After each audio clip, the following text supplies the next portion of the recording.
Okay, my name is Ewart de Visser, and I am a last year PhD student in the Human Factors program, and I work with Dr. Raja Parasuraman on research in trust and automation. That's my field of study, and yeah. My name is Haneen Saqer. I'm a third-year doctoral student. I also work with Dr. Raja Parasuraman in adaptive automation. And I'll let John go ahead and introduce himself. I'm Jonathan Strohl. I also work with Raja Parasuraman as well as Pam Greenwood. And the research that we do relates to training with cognitive aging, how to improve cognitive aging.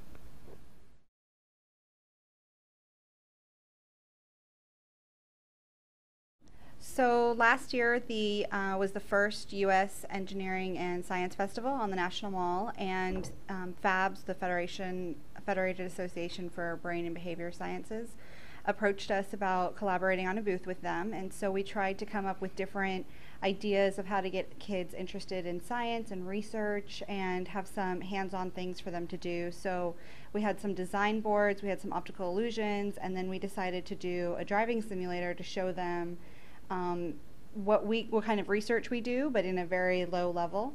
And it was a huge success. And when we were there, Mike Perrell, who was the division chief of human factors at NHTSA, liked the idea, and he's doing volunteer work with the Fairfax County Police Department. And so he told us about potentially going out to some high schools and doing it on a larger scale. So. Yeah, and then we worked with the police officer, Officer Eggers, and Mike Perrell, and we formed our team here to become part of a DMV presentation that she did annually. And we were brainstorming about this, and she said, okay, I think I have something better for you. You can actually go to a high school. And we scheduled this thinking we would have about 100 students to talk to. We basically prepared a presentation on distracted driving and would take the simulation we had already prepared.